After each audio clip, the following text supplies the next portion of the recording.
বিড়াল কুকুর নেমো খারাম না, গরু শুয়ার নেমো খারাম না, মানুষ বড় নেমো খারাম। আল্লাহু আকবার।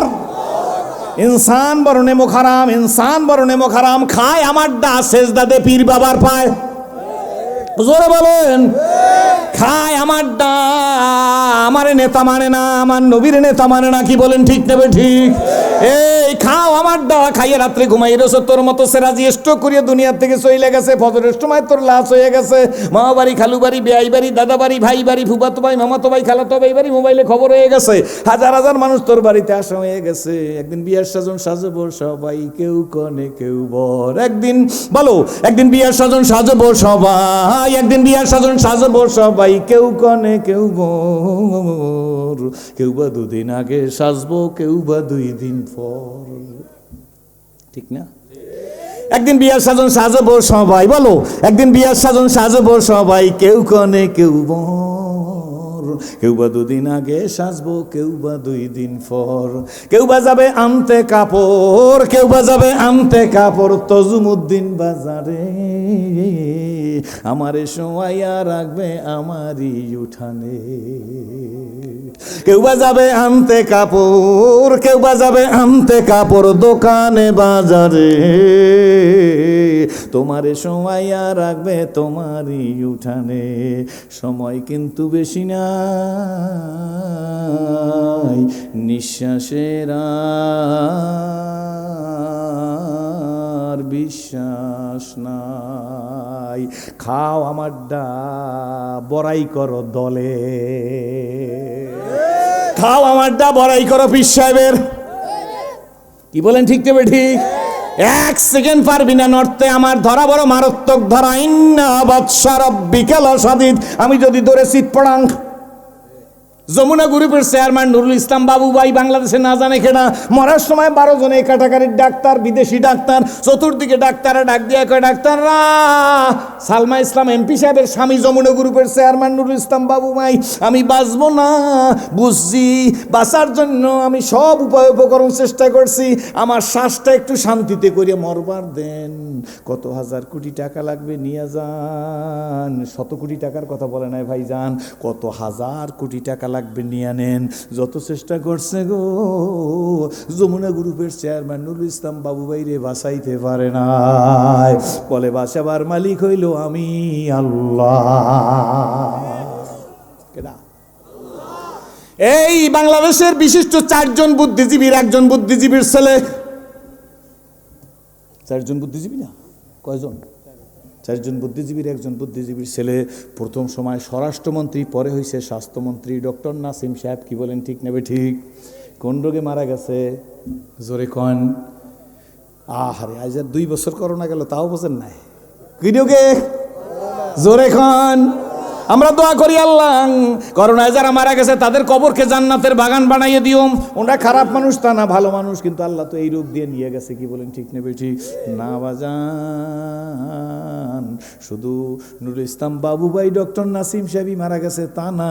প্রাক্তন স্বরাষ্ট্রমন্ত্রী অ্যাডভোকেট সাহারা খাতুন, তিনি এয়ার অ্যাম্বুলেন্সে করে বিদেশ চলে গেছে, বাংলাদেশে আসছে কাফনের কাপড় ভরিয়া। ফরিদপুর শহরের ময়েজ মঞ্জিল কামাল ইবনে ইউসুফ কয়েকবারের মন্ত্রী। কি বলেন ঠিক নেবে ঠিক? করোনায় দুনিয়ার থেকে বিদায় হয়ে গেছে। কে ঠেকাইতে পারছে? এইবার আমি আপনাদের কাছে জিজ্ঞাসা করতে চাই, আমার দিকে তাকাইয়ে থাকেন। কষ্ট হইতেছে? আমি ঝটিকা বেগে বলে যাব, আমি জানবার চাই এইটা একটা হাফিজি মাদ্রাসা না? জোরে কন। 2 বছর করোনায় আপনাকে দেশে যত হাফিজিয়া মাদ্রাসা আছে, আমি চেয়ারম্যান সাহেবের মাধ্যমে জানতে চাই, এই ইউনিয়নের কয়টা হাফিজিয়া মাদ্রাসার ছেলে মারা গেছে? আমার একটু লিস্টটা দেন। জোরে কন, হাত জায়গায় কন। কি বলেন ঠিক নেবে ঠিক? নুরানি মাদ্রাসা, কেরাতুল কোরআন মাদ্রাসা আসেনি আপনার কথা? সে কয়টা নুরানি মাদ্রাসার ছেলে মারা গেছে? কেরাতুল কোরআন ছেলের মাদ্রাসা, কেরাতুল কোরআনের ছেলেরা মারা গেছে, আমার একটু লিস্টটা দেন। আলিয়া মাদ্রাসা আসেনি? জোরে কন। কওমিয়া মাদ্রাসা আসেনি? জোরে কন। কয়টা আলিয়ার শিক্ষক মারা গেছে, ছাত্র মারা গেছে? কওমিয়ার ছাত্র শিক্ষক কয়টা মারা গেছে? আমার একটু লিস্টটা দেন। বাংলাদেশে মসজিদের ইমাম আর মুয়াজ্জিন আসেনি? জোরে কন। যতগুলা মসজিদের দ্বার বাংলাদেশ, এই দেশের কয়জন ইমাম মুয়াজ্জিন মারা গেছে? কন না। হ্যান্ড ওয়াশ তারাও ব্যবহার করছে, আমরাও ব্যবহার করি, আমার কাছেও আছে। কি বলেন ঠিক নেবে ঠিক? মাস্ক আমরাও ব্যবহার করছি, এখন আমার পকেটের মধ্যে মনে হয় মাস্ক আছে, সন্দেহ নেই। এই আমার মাস্ক, আমি মাস্ক ব্যবহার করি, এটাকে আমি ডিজনার করি না। গভর্নমেন্টের আইন মানি, আমার ভালোর জন্য গভর্নমেন্ট আইন করছে, কি বলেন ঠিক নেবে ঠিক? ফিজিক্যাল ডিস্টেন্স, সোশ্যাল ডিস্টেন্স সব আমি মানি। কিন্তু মনে রাখা দিও মুসলমানের সন্তানেরা, মাস্ক আমারে বাঁচাইতে পারবে না, হ্যান্ড ওয়াশ আমারে বাঁচাইতে পারবে না, ফিজিক্যাল ডিস্টেন্স আমাকে বাঁচাইতে পারবে না, সোশ্যাল ডিস্টেন্স আমাকে বাঁচাইতে পারবে না। সব করবো কিন্তু বাঁচাইবে আমার আল্লাহ। জোরে বলেন কে? সিরাজুল ইসলাম সিরাজি, তোর চাইতে ডক্টর নাসিম সাহেব ফিজিক্যাল ডিস্টেন্স বেশি বুঝছি কিনা? তোর চাইতে সোশ্যাল ডিস্টেন্স বেশি বুঝছি কিনা?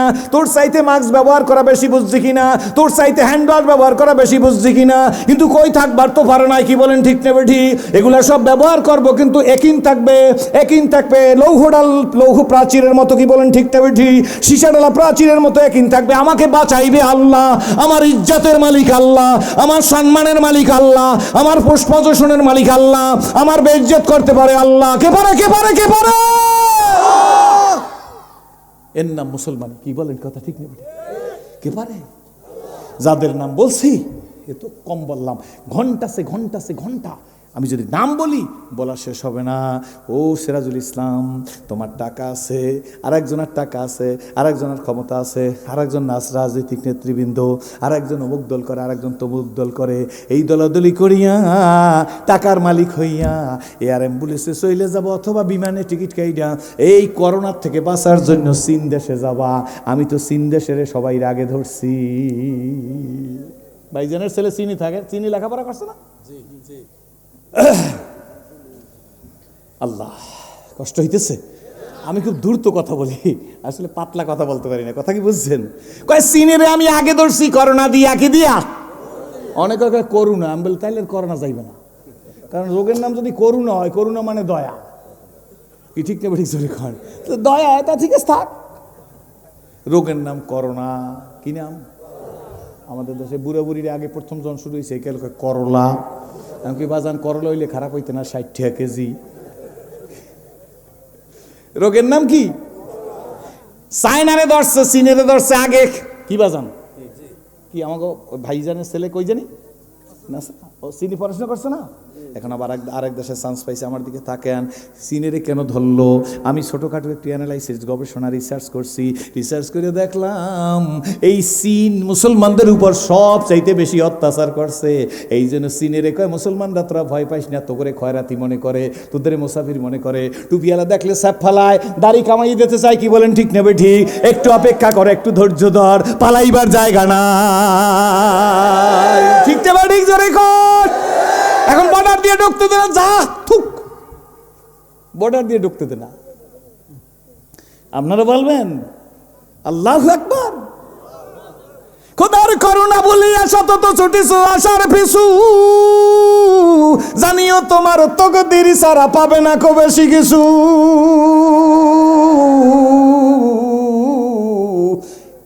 বুঝছেন না? বুঝেন না? এই ছেলে কটা ডিস্টার্ব করে ভাইজান। আপনাদের কষ্ট হয়?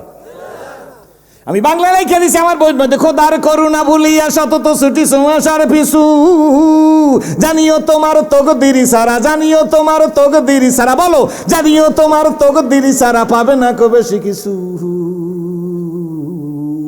এই তকদিরের মধ্যে লেখা আছে। এই জন্য বাংলায় লিখে দিছি, কেতাব পড়ো, কোরআন পড়ো, পড়ো আল্লাহ ওয়ালাদের লেখা, দুই নয়নে যায় না দেখা, এই কপালের লেখা। অন্ধকারে পথের মাঝে চলছো ভাইয়া একা, মনের কোণে খেলছে তোমার কত আঁকা বাঁকা। সাদ্দাত সমপলক তোমায় নাইকো ফেলিতে দিবে, হুহুঙ্কারে মালাকুল মৌয়া তোমায় নিয়ে যাবে। সাদ্দাত আদর করিয়া জান্নাত বানাইছে, মোহব্বত করে জান্নাত বানাইছে, খোদার সাথে চ্যালেঞ্জ করছে। কেডা? জোরে খান। আল্লাহ বলে মানুষ অন্যায় করে, পাপ করে, আমি রশি ঢিল দিতে থাকি। জোরে কোন সুবহানাল্লাহ। দিতে দিতে দিতে দিতে নাটই আমার হাতে। সিরাজুল ইসলাম যা যা যা, ঢিল ঢিল ঢিল। যাইতে যাইতে বলবি কি, নাটইর সাথে গিট দাও আছে, টান মারবো, ঠাচ করিয়ে পড়িয়ে যাবি। কি বলেন ঠিক তবে ঠিক? কিন্তু ভাইজান মনে রাখবেন, কারো বিরুদ্ধে না। মনে করতে পারেন এই দলের সাহিত্য ওয়াজ করতে পারলে ওই দল খুশি হয়, আমি তা পারবো না।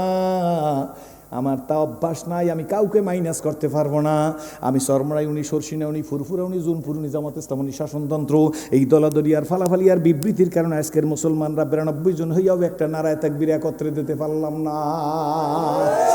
আমি আপনাদের পায়ের উপর হাত রেখে বইলে যাই, আপনি বলেন উনি আওয়ামী লীগ, উনি জাতীয় পার্টি, উনি বিএনপি, উনি জাতীয় পার্টি, উনি জামাত ইসলাম, উনি শাসনতন্ত্র, এত ভাগাভাগি কেন করেন? দল থাকবে, মত থাকবে, কি বলেন ঠিক তবে ঠিক, কিন্তু মানুষ হিসাবে মহব্বত কেন করবো না? মুসলমান তো দূরের কথা, আপনার এই এলাকায় যদি কোনো হিন্দু, বৌদ্ধ, ইহুদি, খ্রিস্টান থাকে, তাদের সাথেও মুসলমানদের নৈতিক দায়িত্ব, ইমানি দায়িত্ব ভালো ব্যবহার করা। দলাদলিতে সব শেষ। এখন দলাদলিতে সব শেষ করছি না, আপনারা কি বিরক্ত হইবেন? দলাদলিতে শেষ করছি না, কি বলেন? ছোটবেলায় বই পড়ি নাই আমরা, আমাদের পরে আমরা পড়াইছিলাম, ছাত্রদের অনেকে পড়াইছেন, মাদ্রাসায় পড়ায় নাই, ইন্টারগার্ডেন প্রাইমারি স্কুলে পড়াইছিল মনে হয়। খোকন খোকন ডাক পড়ি, খোকন মোদের কারবারি, আয় রে খোকন ঘরে আয়, দুধ মাখা ভাত কাকে খায়। শুনছেন জীবন হুজুর নাম? পড়ছেন ও না? ওই মুরব্বীরা কইছে পড়ছেও, পড়েন নাই? হাট্টি বা ডিম টিম তারা খারে, কি জানি মাঠে পারে ডিম, তাদের খাড়া দুটো সিং, কি আছেন কথা কইেন না। খোকন খোকন ডাক পড়ি, খোকন মোদের কারবারি, আয় রে খোকন ঘরে আয়, দুধ মাখা ভাত কাকে খায়। চিন্তা করলাম ভালোই তো কথা, মায় দুধ দিয়ে ভাত মাখছে, খোকনের জন্য মাখছে না কাউয়ের জন্য মাখছে? জোরে কন, মুখ খুলে কন। কবিতা বুঝছেন তো? খোকন খোকন ডাক পড়ি, খোকন মোদের আয়, খোকন ঘরে আয়, দুধ মাখছি ভাত কাকে খায়। ব্যাপারটা কি? বাংলাদেশের একটা অভাব আছে, যা কইবেন ঠিক, আবার ওই পেশে স্টেজে কইবে যা সব ঠিক, বুঝছে কইবেন ঠিক, কি ঠিক না ঠিক বোঝা উচিত না? ভাত মাখছে দুধ দিয়ে খোকনের জন্য, কাউয়ে খায় কেন? খাওয়া কাকে খাই এই কারণে, খোকনের ভাত মুখের মধ্যে দুধ মাখা ভাত দে, খোকন কয় খামো না। খোকন তো আর বোঝে না দুধ মাখা ভাত খাইলে স্বাস্থ্য ভালো হইবে। তখন মায়ের সর মারে, কয় বাবা খা, কয় খামো না, তুই খা, ঠিক না? খোকন ওই দিক দৌড় দিয়ে গেছে, মায়ের প্লেট লই দৌড় দিয়ে গেছে, বাবা খা সোনা খা, মনু খা। এখন তো শুরু হয়েছে সন্তানে গোয়ার আর মোবাইল না সাইডিয়া দিলে খাওন খায় না। অধিকাংশ পোলাপানে রে মোবাইল না দিলে খাইতে চায় না, দেন দিতে থাকেন। 7 বছরে এমন মোটা পাওয়ারের চশমা দেবেন, ডাক্তারে কইবে আর কাজ হবে না, মেরিড অন ড্যামারিস। আদর করে মোবাইল না দিলে খায় না, শুরু হয়েছে না, হয় না? আমি এই জন্য কবিতা বলি, জাতির কপালে লাগাইছি আগুন, জাতির কপালে, বলো জাতির কপালে লাগাইছি আগুন, এই আগুন বুঝি নিবে না, মোদের কপালে সুখ হইবে না। আমরাই লাগাইছি, কি বলেন ঠিক নেবে ঠিক? বিমা কাসাবাত আইদিন নাস, এটা আমাদের হাতের কামাই। খোকনের খাওয়াইতে চেষ্টা করে, খোকন দৌড় দিয়ে বাইরে গেছে, রাস্তার মধ্যে একটা ইট পাইছে, মায়ের গায়ের মধ্যে মারছে, খামো না, তুই খা। মায় বিরক্ত হয়ে গেছে, দৌড়াইতে ছেলে খোকনের সাথে আর পারে না, মায় প্লেটটা ধরে আস্তে করে ফিক মেরে ভাতটি বাইরে ফেলাই দিয়েছে, কাউয়াই কা কা করতে এসে খাইয়ে গেছে, কি বলেন ঠিক নেবে ঠিক? তাইলে বলা উচিত ছিল খোকন খোকন ডাক পড়ি, খোকন মোদের কারবারি, আয় রে খোকন ঘরে আয়, তোর নৈতিক চরিত্র খারাপ হওয়ার কারণে তোর দুধ মাখা ভাত কাউয়াই খায়, ঠিক নেবে ঠিক? জোরে কর। আমিও বলি মুসলমান ডাক পড়ি, হায় রে মুসলিম মিল্লাত, আমরা রইলাম কারবারি। আজকে সারা দুনিয়ার মুসলমানদের অনৈক্যের কারণে সৌদি আরবের মাটির নিচের তেল বুশের গোষ্ঠী আমেরিকায় খায়, ঠিক না বেটি? কেডা খায়? মুসলিম মিল্লাত ডাক পড়ি, মুসলমান রইলাম কারবারি, আয়ের মুসলমান ঐক্য হ। আমাদের নৈতিক চরিত্র অধপতন আর অনৈক্যের কারণে আমাদের সৌদি আরবের তেল আমেরিকা খায়। মুসলিম ডাক পড়ি, আমরা মুসলমান কারবারি, আয়ের মুসলিম মিল্লাত ঘরে আয়। এখনো বুঝলাম না আমাদের অনৈক্যের কারণে ইরাকের তেল আমেরিকা খায়, ঠিক না ঠিক? জোরে কন। তেলের খনি মুসলমানদের হাতে, স্বর্ণের খনি মুসলমানদের হাতে, রাবার মুসলমানদের হাতে, সংখ্যায় 4 ভাগের 1 ভাগ, কি বলেন ঠিক না ঠিক? এরপরে মায়ের খায় কারা? জোরে বলতে হবে কারা? মায়ের খায় মুসলমানরা, কারণ কি? সংখ্যায় হইলি 4 ভাগের 1 ভাগ, সম্পদ হইলি 4 ভাগের কয় ভাগ? সম্পদ হইলি 4 ভাগের 3 ভাগ তোরাং, সংখ্যা হইলি 4 ভাগের 1 ভাগ। সুখ তো আমার দেখছেন কপালতে সুখ তো আমাদেরই থাকা ছিল, কি বলেন ঠিক নেবে ঠিক? দুনিয়াতে সব মুসলিম রাষ্ট্রের মধ্যে প্রায় যত তেল সবই মুসলিম রাষ্ট্রে। গুগলে সার্চ দিয়ে দেখেন, রাশিয়ায় কিছু তেলের সন্ধান পাওয়া গেছে, রাশিয়াতে তেলের খনি পাওয়া গেছে। যে এলাকাটা দিয়ে প্রথম তেলের খনি শুরু হয়েছে ওইটা হলো ইমাম বুখারী রহমাতুল্লাহর বাড়ি। আল্লাহু আকবার, ওইটা ইমাম বুখারীর বাড়ি, আমার কথা না। সার্চ দেন ভূগোলে, তারপর দেখেন এই রে ওই যে গঙ্গাপুরী হুজুরে বলে গেছে, বরের কারণে যাত্রী, যাত্রীর কারণে বর নহে, বরের কারণেই যাত্রী, মুসলমানদের কারণেই তোরা খাও, মুসলিম থাকবে না তো এক ঢোক পানি পান করতে দিবে না। মুসলিম মুসলিম ডাক পড়ি, মুসলিম মোরা কার বাড়ি, আয় রে মুসলিম ঘরে আয়, আমার অনৈক্যের কারণে ভোলা বরিশাল জালকাঠি পদ্মা নদীর ইলিশ মাছ জানি কারা খায়। এত বড় ইলিশ মাছ আমাকে কপালে জোটে না, আমরা খাই জাটকা, হেরা খায় টাটকা, এই কারণে খায় তোকে কপাল খারাপ, তোরা অনৈক্যে চলো, কি বলেন ঠিক নেবে ঠিক? একজনে আর একজনের টুপিটা সইতে পারে না, এইরকম তোদের মনের নেফাকি রয়েছে, এই কারণে তোকে ইলিশ মাছ তোরা খাবি না, হাইডা যারা খাওয়ার খাইবে তোরা খাবি জাটকা। এই জন্য আমি আফসোস করে কই, জিব্বার মধ্যে আমার পানি এসে গেছে ইলিশ মাছের কথা শুই না।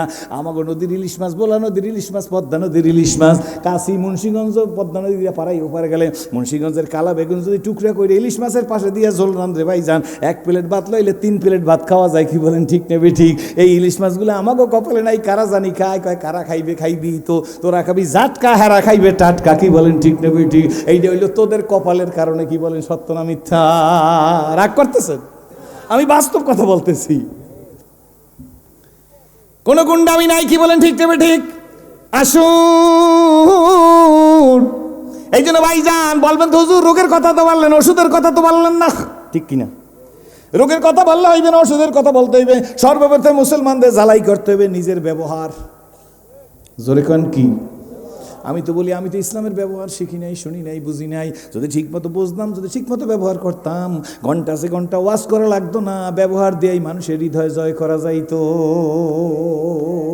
রহমতের রসুল যেই লোকটা বলছে মোহাম্মদ তুমি বড় কালো, রহমতের রসুল বেজার হয় নাই, বরঞ্চ বলছে ঠিকই বলছো তুমি, কারণ নবীজি প্রকারান্তরে বুঝা ফেলাইছে তোর চোখ কালো, এই জন্য আমি নবীরে কালো দেখবি। আর ওই ব্যক্তি কয়, রসুল গো আকাশের চাঁদ দেখতেছি, জমিনের চাঁদ দেখতেছি। রহমতের রসুল ডাক দিয়া কয়, তোমার সিদ্ধান্ত কি, খেয়াল কি, অভিপ্রায় কি? কয়, নবীজি আকাশের চাঁদে দাগ আছে, জমিনের চাঁদের মধ্যে দাগ নাই, আপনার জীবনে কোনো কলঙ্ক নাই, কালিমা নাই। জোরে জোরে কোন আলহামদুলিল্লাহ। রহমতের রসুল দাঁড়াই আছে, একটা ছোট্ট ছেলে 7-8 বছর বয়স, 7-8 বছরের ছেলেটা গাছের কাছে যাইয়া আস্তে করিয়া গাছের একটা ফুল ধরিয়া টান দিস। কি ধরিয়া? গাছের ফুলটা ধরিয়া টান দিছে, ফুলটা হাতের মধ্যে ছিঁড়ে আছে, সাথে সাথে ডালটাও ছিঁড়ে আসছে। গাছের সাথে কি ছিঁড়ে আসছে? ডাল ছিঁড়ে আসছে। নবীজি ঝিরকি মারতে পারতো, এ ছেলে ফুল ছিল্লা, ডাল ছিল্লা কেন? আল্লাহু আকবার। আমার দিকে তাকান, হুজুরের ডাল ছেলার জন্য, ফুল ছেলার জন্য গালি দেয় নাই, মন্দ বলে নাই। রহমতের রসুল আব্বা সম্বোধন করছে, ডাক দিয়ে আব্বু আমার কাছে আসো। ছেলেটি আস্তে করে আমার কাছে আসছে, নবীজির কাছে আসছে। নবীজির কাছে আসার সঙ্গে সঙ্গে আমার নবী ডাক দিয়ে কয়, বাবা তোমার ফুলের প্রয়োজন না ডালের প্রয়োজন? গাছের ডালটা যে ছিল্লা, তোমার কি ডালের প্রয়োজন না ফুলের প্রয়োজন? ছেলেটি ডাক দিয়ে বলি, ইয়া রাসূলুল্লাহ, ইয়া হাবিবাল্লাহ, রহমতের নবী গো, আমার ডালের কোনো প্রয়োজন না, আমার ফুলের প্রয়োজন। আল্লাহর নবী মুচকি হেসে বলে, আব্বু তাহলে তুমি ডাল ছিল্লা কেন? ছেলেটি ডাক দিয়ে বলি, ইয়া রাসূলুল্লাহ, ইয়া হাবিবাল্লাহ, ফুলকে জোরে টান দিছি, ডালটি ছিঁড়ে গেছে। রহমতের রসুল ডাক দেখে, ছেলে শোনো, তোমার হাতটা যদি ভেঙে যায় তুমি ব্যথা পাইবে নাকি? অবশ্যই হুজুর, আমি ব্যথা পাবো। আল্লাহর নবী ডাক দেখে, এই যে গাছের ফুল ছিঁড়তে গিয়ে ডালটা ছিঁড়ছো, গাছটা কষ্ট পাইছে, ব্যথা পাইছে। ছেলেটি নবীজির দিকে তাকায় বলি, ইয়া রাসূলুল্লাহ, ইয়া হাবিবাল্লাহ, ওয়াল্লাহি ইয়া রাসূলুল্লাহ, আল্লাহর কসম নবীজি গো, জিন্দেগিতে কোনোদিন ফুল ছিঁড়তে গিয়ে আর ডাল ছিঁড়ব না। ঘন্টা সে ঘন্টা ওয়াজ লাগে না, 1 মিনিটের মধ্যে বুঝাই দিছে, বাবা গাছটা ব্যথা পেয়েছে। ছেলেটি বলে, আল্লাহ ইয়া রাসূলুল্লাহ, নবী গো ওয়াদা দিলাম আর জীবনে কোনোদিন ফুল ছিঁড়তে গিয়ে ডাল ছিঁড়ব না। জোরে জোরে বলেন আলহামদুলিল্লাহ। এরে বন্ধু, এরে ভাই, ভাই আসুন, রহমতের রাসূল মসজিদে নববীর মধ্যে ওয়াজ করতেছেন, মেম্বারের উপরে রাসূল সাল্লাল্লাহু আলাইহি ওয়াসাল্লাম ওয়াজ করতেছেন, সাহাবীরা চতুর্দিকে কারো মাথা নড়ে না, এক অ্যাটেন্টিভলি নবীজির ওয়াজ শুনতেছে। হুজুর সাল্লাল্লাহু আলাইহি ওয়াসাল্লাম সামনেও দেখে পিছেও দেখে, কি বলেন ঠিক নেবে ঠিক? নবীজি সামনেও দেখতো পিছেও দেখতো, জোরে কোন সুবহানাল্লাহ। নবীজির ঘাম থেকে মিশকের সুগন্ধি আসতো, জোরে কোন সুবহানাল্লাহ।